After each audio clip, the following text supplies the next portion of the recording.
ये पहली महत्वपूर्ण खबर की ओर आपको लिए चलते हैं। वॉशिंगटन में इजराइल के प्रधानमंत्री बेंयामिन नेतन्याहू और अमेरिकी राष्ट्रपति ट्रंप के बीच मुलाकात हुई। इस मुलाकात के बाद पश्चिम एशिया में हड़कंप मच गया। दरअसल ट्रंप ने इस बैठक के बाद गाजा को लेकर अपना प्लान बताया, तो वहीं हमास ने ट्रंप के बयान को बेतुका और हास्यास्पद बताते हुए कहा कि इस तरह के प्रस्ताव से क्षेत्र में फिर से आग भड़क सकती है। ये रिपोर्ट देखिए। वैसे तो ट्रंप पहले ही इशारा दे रहे थे, लेकिन पिछले अनुभवों के आधार पर दुनिया इस पर कान धरने को तैयार नहीं थी। लेकिन मंगलवार को इजरायली प्रधानमंत्री से मुलाकात के बाद ट्रंप ने जो ऐलान किया, उससे समूचा पश्चिम एशिया हिल गया है।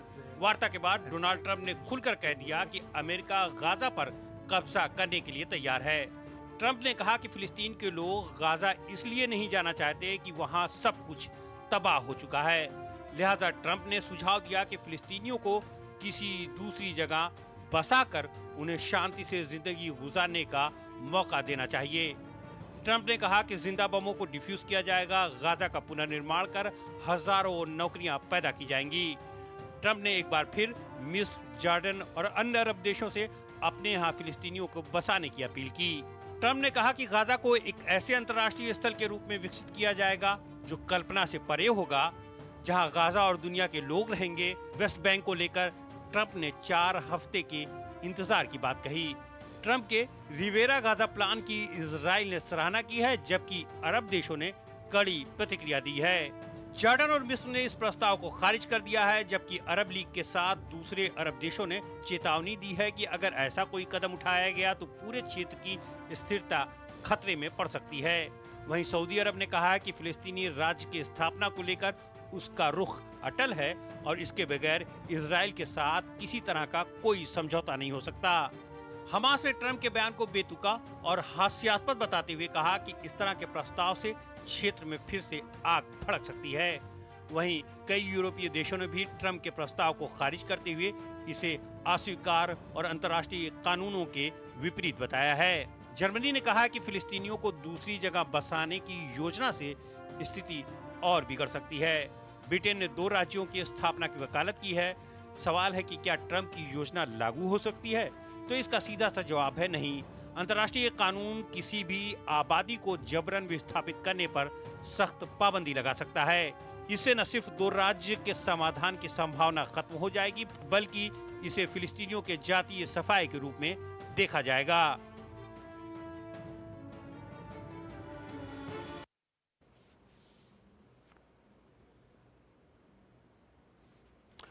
और इस खबर पर बात करने के लिए हमारे साथ जुड़ रहे हैं निपुण आलमबायन, अंतर्राष्ट्रीय मामलों के विशेषज्ञ हैं। निपुण जी, बहुत बहुत स्वागत है आपका हमारे इस कार्यक्रम में। सबसे पहला सवाल यही है कि ट्रंप और नेतन्याहू की मुलाकात के बाद जो ये ट्रंप का प्लान निकल कर आया है, क्या कुछ आपकी प्रतिक्रिया है इस पर? देखिए, ट्रंप का जो प्लान है, मुझे लगता है कि इस प्लान को लेकर काफ़ी ज़्यादा इजराइल और अमेरिका में कहीं ना कहीं सहमति बनती दिख रही है। वो बात अलग है कि यूरोपियन देश की हम बात करें या आपका ओआईसी कंट्रीज़ की बात करें, वो इस प्लान को लेकर मानते हुए नहीं दिख रहे हैं।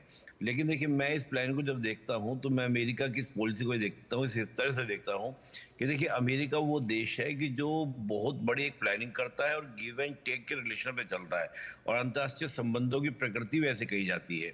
देखिए, गाजा पर अगर अमेरिका कंट्रोल करता है तो उनका कहना यह है कि हम पूरा गाजा को क्या कर देंगे, एकदम सपाट बना देंगे, वहां पर किसी तरह का कोई बिल्डिंग नहीं होगा। और मुझे लगता है कि अमेरिका की जो प्लानिंग है, 3-4 कारणों से अमेरिका इसमें करता हुआ दिख रहा है। पहले तो बात क्या है कि गाजा में एक अच्छे खासे रिसोर्सेज हैं। दूसरा क्या, एक आईमैक, जो आप जानते होंगे, आईमैक एक परियोजना थी जो अमेरिका ने प्रारंभ करने की बात की थी, इंडिया को मिडिल ईस्ट से जोड़ते हुए यूरोप से जोड़ने का प्लान, और उसका जो पूरा रूट है वो आपका गाजा से ही होके जाएगा। और तीसरा एक बड़ा कारण क्या है कि जो सुएज कनाल है वो एक पुरानी हो चुकी है, यानी कि वो एक बहुत ही पुरानी आपकी पूरी हो चुकी है। उसके लिए एक नई करनाल का रूट बनाने का जो प्लान है वो गाजा से होके जाता है। तो मैं ये देख रहा हूँ कि अगर अमेरिका मिडिल ईस्ट के जो कंट्रीज हैं, जो ओआईसी कंट्रीज हैं, उनको इस बात को समझा देता है, उनको इस बात से अंडरस्टैंडिंग बना देता है कि आपकी स्थिति एक बेटर स्थिति होगी, और आप अगर इससे जुड़ते हैं तो आपका विकास भी, आपका डेवलपमेंट भी क्या होगा, एक बेटर डेवलपमेंट होगा। तो कहीं ना कहीं ये क्या होगा, अमेरिका के इंटरेस्ट में होगा और मिडिल ईस्ट के इंटरेस्ट में होगा और साथ ही यूरोपियन देशों के भी इंटरेस्ट में होगा। तो मुझे लगता है कि उस प्लानिंग को देखते हुए अमेरिका कहीं ना कहीं गिव एंड टेक के रिलेशन को क्या करेगा, स्टेब्लिश करेगा कि आपका एक गिव एंड टेक का रिलेशन। तो मुझे लगता है कि जैसे अभी हम देख भी रहे हैं कि उनकी कई देशों में मीटिंग भी होनी चाहिए, जॉर्डन से मीटिंग होनी है, जापान से मीटिंग होनी है, आज इजराइल के बेंजामिन नेतन्याहू से मीटिंग हुई और उसके बाद हम लोग देखते हैं कि उसके बाद में आपका पीएम मोदी से मीटिंग होनी है। तो कई तरीके में देख रहा हूं कि अमेरिका एक बड़ी योजना के तहत, एक बड़ी प्लानिंग के तहत क्या कर रहा है, उसको प्लान कर रहा है। तो मैं इसको कई योजनाओं के तहत, कई घटनाओं के तहत इसको मैं देख रहा हूँ। तो इस निपुण जी, वक्त यहाँ पर देखते हैं सवाल कि ये भी आता है कि जिस तरह की प्रतिक्रियाएं आ रही हैं, चाहे हमास की ओर से या अरब देशों की ओर से, वो प्रतिक्रियाएं कहीं भी जो डोनाल्ड ट्रंप का प्लान है उसका समर्थन करते हुए नहीं दिखती हैं।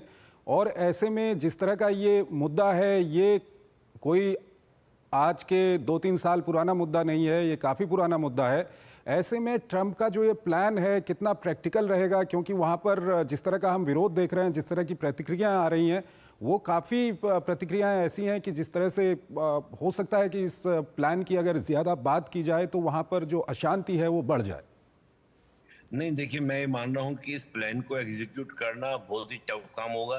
देखिए करीबी आप देखिए 2 से अगर हम गाजा की बात करते हैं तो करीब लाखों की तादाद में लोग हैं, 20 लाख के आसपास के लोगों को अगर आप सेटल करेंगे, चाहे वो इजिप्ट में लेके जाए, जॉर्डन में लेके जाए, तो ये आसान बात नहीं होगी। जॉर्डन और इजिप्ट इसके लिए रेडी होंगे या नहीं होंगे।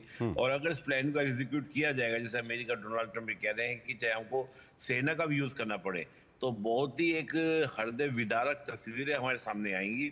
और मैं मानता हूं कि अगर ऐसा अमेरिका करता है तो मुझे लगता है कि फिर दुनिया में और देशों को मौका मिलेगा इस प्रकार के इस स्टेप लेने का, इस प्रकार के एक्शन लेने का। तो फिर कहाँ यूएन और फिर कहाँ पे आपके ह्यूमन राइट्स के जो मुद्दे होंगे बहुत सारे उभर कर आएंगे।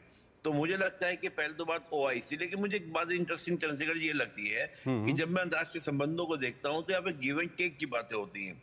और आईमैक जो प्रोजेक्ट है वो एक ऐसा प्रोजेक्ट है जिसको लेकर मिडिल ईस्ट हो या यूरोप हो, वो सबके सब उत्साहित हैं। और मैं देख रहा हूँ कि एक इंफ्रास्ट्रक्चर को लेकर, यानी कि उसको जो रिस्ट्रक्चरिंग करना है गाजा का, इसमें हैवी इन्वेस्टमेंट और बड़ी बड़ी कंपनियां इसके लिए लगेंगी। तो उसमें भी मुझे लगता है कि सऊदी जैसे देश जो अपनी इकोनॉमी को दोबारा से रिबिल्ड कर रहे हैं, जो ऑयल एक्सपोर्ट बेस्ड इकोनॉमी से हटाकर अपने आप को मॉडरेट करके एक नई इकोनॉमी शिफ्ट करना चाह रहे हैं, तो उनको अमेरिका कहीं ना कहीं एक प्रलोभन दे सकता है कि आप अगर मेरे साथ जुड़ें तो मैं आपका जो फ्रूट क्राइसिस है उसको खत्म कर दूंगा। दूसरा, मैं जो तुम्हारे को एक फियर रहता है हमेशा किसका, ईरान का, मैं उस फियर को खत्म कर दूंगा। तो तमाम तरह के जो इस प्रकार के इश्यूज है, आप देखिए जितने भी कंट्रीज है सब मोनार्क हैं और ये मोनार्क जो है अमेरिका की छत्र छाया में रहकर ही अपनी सल्तनत को क्या करते हैं, बचाते हैं। तो मैं इसको कई रीजन से देख रहा हूँ, तो कई कारणों से है कि अमेरिका इसको देख भी सकते हैं। और थोड़ा चंद्रशेखर जी आप चलिए, जो डोनाल्ड ट्रंप का पहला कार्यकाल था उसमें भी उन्होंने एक मिडिल ईस्ट पीस प्लान लेकर आए थे। हालांकि वो पीस प्लान ऐसा नहीं था, लेकिन उसमें भी आप देखेंगे कि इजराइल की बातों को, चाहे जेरूसलम को उनका कैपिटल डिक्लेयर करना, वो सब बातें वैसी थी जो इजराइल के हितों को, इंटरेस्ट को पूरा करने वाली थी। और मैं एक हमेशा एक बात जानता हूँ, एक प्रेसिडेंट थे अमेरिका के, रिचर्ड निक्सन। रिचर्ड निक्सन का कहना यह था कि अमेरिका अगर किसी भी कंट्री को कुछ भी देता है या किसी की हेल्प करता है तो बदले में वो कुछ ना कुछ लेता है। तो अमेरिका की अगर पॉलिसी ये भी चलती है, तो अगर वो क्या कोई इजराइल के साथ में को कोऑपरेट करने की बात करता है कि हम गाजा में तुम्हें सपोर्ट करेंगे और गाजा को हम लोग पूरा अपने कंट्रोल में करेंगे, तो इसमें भी कहीं ना कहीं अमेरिका का इजराइल को लेकर भी इंटरेस्ट है, मिडिल ईस्ट के कंट्रीज को लेकर भी इंटरेस्ट है। लेकिन मुझे लगता है कि फिलिस्तीन का जो कोज पहले बहुत इंपॉर्टेंट रखता था मिडिल ईस्ट के कंट्रीज के लिए, लेकिन हमने देखा था कि जैसे इजराइल और गाजा के वॉर में केवल ईरान एक ऐसा देश था जो उस कोज को आगे लेके बढ़ा। बाकी कुछ आवाजें उठती रही दबी आवाज में, लेकिन उतनी मुखर आवाजें नहीं थी जितनी मुखर आवाज क्या थी, ईरान की थी। तो निपुण जी, इसके अलावा जिस तरह से जो ये बैठक होनी थी डोनाल्ड ट्रंप और बेंयामिन नेतन्याहू के बीच में जो बैठक हुई है, इससे पहले भी उन्होंने 1-2 बयान दिए हैं। कल में उन्होंने ये बयान दिया, उन्होंने कहा कि मैं ये गारंटी नहीं दे सकता कि गाजा में कब तक शांति रहेगी। उनसे इजराइल को लेकर के पूछा गया तो उन्होंने अपनी पेन दिखाई और कहा कि ये जो पूरी पेन है ये मिडिल ईस्ट है और इसकी जो टिप है ये इजराइल है। तो वो दरअसल कहना क्या चाहते हैं? अगर आपको वहाँ पर लॉन्ग टर्म शांति की बात करनी है तो आपको कहीं ना कहीं सभी स्टेक होल्डर्स को कंसल्ट करना होगा, उनको टेबल पर लेना होगा। क्या कुछ वो कहना चाहते हैं? देखिए, अब जैसे हम चंद्रशेखर जी बात करते हैं टू नेशन थ्योरी की। जैसे हम देखेंगे अरब देश की हम बात करें, भारत की बात करें, भारत भी टू नेशन थ्योरी की बात करता है। लेकिन क्या टू नेशन थ्योरी आज प्रैक्टिकल है?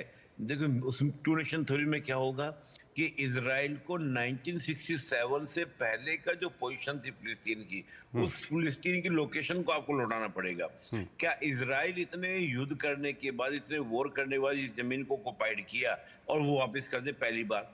और अगर गाजा को बिल्कुल हमास के कंट्रोल में छोड़ देता है, लेकिन दोबारा से फिर फ्री कर देता है, तो हमास का दोबारा से फिर क्या होगा?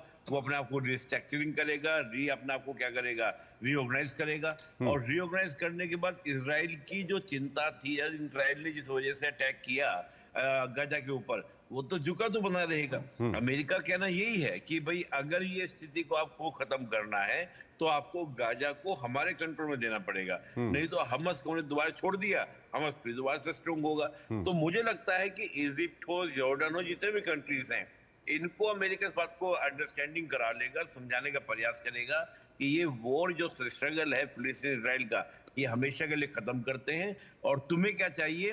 मैं तुम्हें ये देता हूं। और देखिए, उन देशों को क्या चाहिए? उनको चाहिए फूड चलिए, सिक्योरिटी। ठीक है निपुण जी, आने वाले दिनों में देखना होगा कि क्या कुछ इस मामले पे और किस तरह से आगे बातें बढ़ती हैं। ये काफ़ी इंटरेस्टिंग भी होगा। निपुण जी हमारे साथ बने रहिए, एक और विषय है उस पर अब आपसे हम बातचीत